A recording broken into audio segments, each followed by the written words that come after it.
আমাদের দুর্ভাগ্য এই দেশের জাতি যে যখনই আমরা একটা সুযোগ পাই, আজকে ছাত্র জনতা তাদের মুখে রক্ত দিয়ে যে সুযোগ তৈরি করে দিয়েছেন আমাদেরকে সামনে এগিয়ে যাবার, আমাদের ব্যবস্থাকে জনগণের একটা অনুকূলভাবে জনগণ যা চায় সেভাবে নিয়ে আসার, সেটাকে নস্যাৎ করবার জন্য, নষ্ট করে দেওয়ার জন্য ইতিমধ্যেই আপনার কাজ শুরু হয়েছে।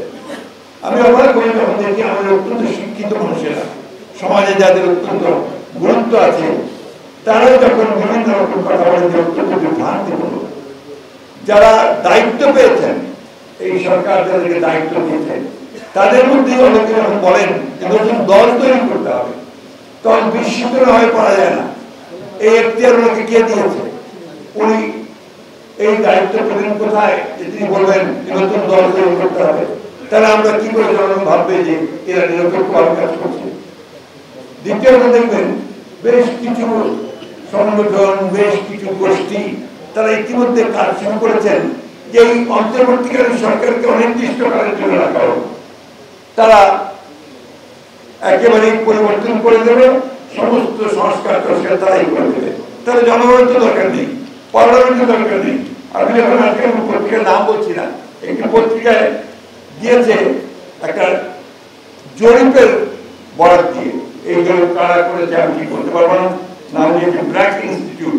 আমি জানি না তারা কিভাবে জরিপটা করেছে। তারা বলেছে 80% লোক চায় যে যতদিন খুশি এই সরকার থাকুক। এটা আমি জানি না তারা এই কথাগুলো করতে পেল কিভাবে পেল, কিন্তু জনগণ এটা কোনো মেনে দেবে না। এই ধরনের কথা, এই ধরনের রিপোর্ট করা থেকে আপনার আমার মনে হয় যে ভেবে চিন্তেই করা উচিত, এবং এটা যেন বিভ্রান্তির সৃষ্টি না হয় সে বিষয়টাও আমাদের খেয়াল রাখতে হবে। যে কোনো সংস্কার, যে কোনো পরিবর্তন, এটা জনগণের অংশগ্রহণ ছাড়া সম্ভব। মৌলিক যে পরিবর্তন আসবে, সেই পরিবর্তনগুলো বা গভর্নমেন্ট যেটাই করি না আমরা, সেটা কখনোই জনগণের মতামত ছাড়া সম্ভব নয়। এবং তার জন্য একমাত্র জায়গা হচ্ছে পার্লামেন্ট।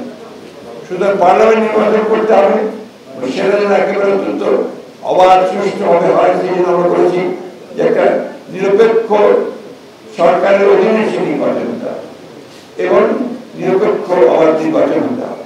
সেই নির্বাচনের পরেই যারা নির্বাচিত হবেন তারা সিদ্ধান্ত নেবেন যে কোন পরিবর্তনগুলো দরকার। এটা কি আপনার শুধু পরিবর্তনের দরকার না, আবার নতুন করে লিখতে হবে? অনেক প্রশ্ন নিয়ে আসছেন আজকে, নতুন করে লিখতে হবে নাকি একেবারেই বাতিল করে নতুন সংবিধান আনতে হবে? সেটা সেই পার্লামেন্টই সিদ্ধান্ত নেবে আমরা বিশ্বাস